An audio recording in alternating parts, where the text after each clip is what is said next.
Student आज हम पढ़ते हैं हाइपोकोसिस के बारे में।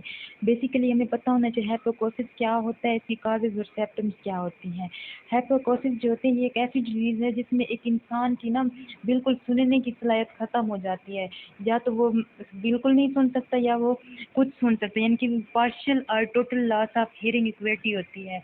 वो या तो कोई किसी की बात मुकम्मल तौर पर नहीं सुन सकता या कुछ सुन सकता है, कुछ उसको समझ आती है कुछ नहीं आती। इसको हाइपोकोसिस कहते हैं। और ये हाइपोकोसिस जो होती है ये सडनली होती है या ये प्रोग्रेसिवली भी होती है।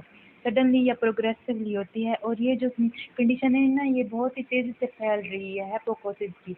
अब हम हाइपोकोसिस क्या होता है, हाइपोकोसिस जो होता है किसी भी इंसान की मुकम्मल तौर पर सुनने की सलाहियत का ख़त्म हो जाना या पार्शियल तौर पर उसकी सुनने की सलाहियत का ख़त्म हो जाना, उसे हाइपोकोसिस कहते हैं।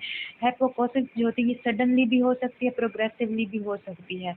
और ये हाइपोकोसिस जो होती है ये बहुत ही वाइडली से फैल रही है, यानी कि तेज़ी से ही फैल रही है।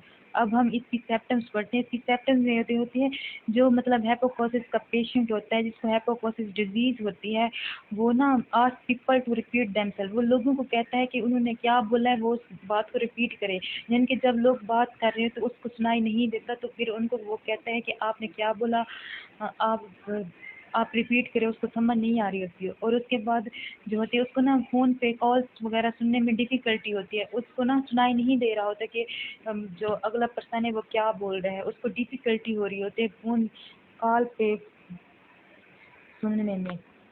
उसके बाद जो होती है वो ना म्यूज़िक जब सुन रहा होता है या टीवी चलाई हुई होती है, टीवी वॉच कर रहा होता है, टीवी देख रहा होता है, जब म्यूज़िक सुन रहा होता है तो वो ना उसका हाई वॉल्यूम करता है दूसरे लोगों की निस्बत।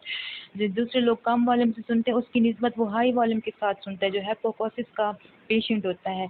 उसके बाद ना उसको डिफ़िकल्टी होती है दूसरे लोगों को सुनने में कि दूसरे लोग क्या कह रहे हैं, उसको डिफ़िकल्टी होती है, इसलिए उसमें ना मिसअंडरस्टैंडिंग हो जाती है। अब इसकी सिम्पटम्स में क्या-क्या हमने पढ़ा है, इसकी सिम्पटम्स में हमने पढ़ा है कि वो मतलब जो हाइपोकोसिस का पेशेंट होता है वो दूसरे लोगों को कहता है कि उन्होंने क्या बोला है, अपनी बात को रिपीट करो। उसको ना सही से सुनाई नहीं देता और उसको ना फ़ोन पे कॉल कर सुनने में डिफ़िकल्टी हो रही होती है। और उसके बाद जो जब वो टीवी देख रहा होता है या म्यूज़िक सुन रहा होता है तो वो उसका ना हाई वॉल्यूम करता है दूसरे लोगों की निस्बत। उसके बाद जो होता है उसको डिफ़िकल्टी हो रही होती है दूसरे लोगों की बात को सुनने में, यानी कि जो दूसरे लोग बोल रहे होते हैं उसको वो सुनाई नहीं देता, इसलिए उसको डिफ़िकल्टी हो रही होती है और डिफ़िकल्टी हो रही होती है और उसमें मिसअंडरस्टैंडिंग हो जाती हैं।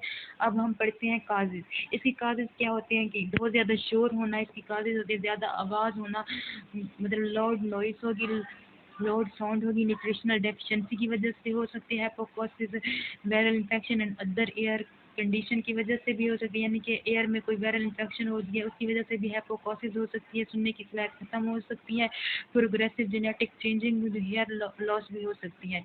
यानी कि इसकी काज़ में बहुत ज़्यादा शोर हो गया, ज़्यादा आवाज़ें होगी या कोई कान में इन्फेक्शन हो जाता है, वायरल इन्फेक्शन हो जाता है या न्यूट्रिशनल डेफिशिएंसी की वजह से हाइपोकोसिस हो सकती है। अब ये जो है ये पिक्चर में जो होता है हाइपोकोसिस का पेशेंट दिखाया गया है। हाइपोकोसिस का पेशेंट जो होता है वो ना अपने ऐसे करके मतलब बात को सुनता है, जैसे अपने हाथ को ऐसे कर लेता है। उसके बाद हम अब ओवरव्यू लेते हैं हाइपोकोसिस क्या होती है। हाइपोकोसिस जो होती है किसी भी इंसान की पार्शियल और कंप्लीट लॉस हो जाती है, यानी कि उसकी सुनने की सलाहियत मुकम्मल तौर पर ख़त्म हो जाती है या वो कुछ सुन सकता है कुछ नहीं सुन सकता। और ये जो होती है ये सडनली भी होती है या प्रोग्रेसिवली भी होती है और ये कंडीशन जो होती है बहुत ही तेज़ी से फैल रही होती है। अब हम पढ़ते हैं इसकी सिम्पटम्स। सिम्पटम्स में जो होते हैं वो लोगों को कहता है कि वो अपने बात को रिपीट करे कि उन्होंने क्या बोला है, उसको ना समझ नहीं आ रही होती कि दूसरा पर्सन सामने वाला शख्स उसने क्या बोला है, क्योंकि वो बहुत ही कम सुनता है हाइपोकोसिस का पेशेंट, जिसकी वजह से वो लोगों को कहता है कि उन्होंने जो भी बोला है उसको रिपीट करें। उसको फ़ोन में भी सुनने में मुश्किल होती है, difficulty hearing on the phone होती है। उसके बाद जो होती है वो जब वो म्यूज़िक सुन रहा होता है या टीवी वॉच कर रहा होता है तो वो ना वॉल्यूम उसका ना हायर कर देता है अदर पीपल की निस्बत। जो दूसरे लोग कम वॉल्यूम से सुनते हैं उसकी निस्बत वो ज़्यादा वॉल्यूम के साथ म्यूज़िक और टीवी देखता है, म्यूज़िक सुनता है और टीवी वॉच करता है। उसके बाद उसको डिफ़िकल्टी होती है कि सामने वाला पर्सन क्या कह रहा है और उसको मिसअंडरस्टैंडिंग हो जाती है। अब इसकी काज़ेज़ में होती है कि लाउड नॉइस होगी, मतलब ज़्यादा शोर का होना, लाउड साउंड होगी, ज़्यादा आवाज़ें का होना, न्यूट्रिशनल डेफिशिएंसी हो सकती है, वायरल इन्फेक्शन हो सकता है, एयर में वायरल इन्फेक्शन भी हो सकता है, या प्रोग्रेसिव जेनेटिक हियरिंग लॉस हो सकती है। Thank you so much.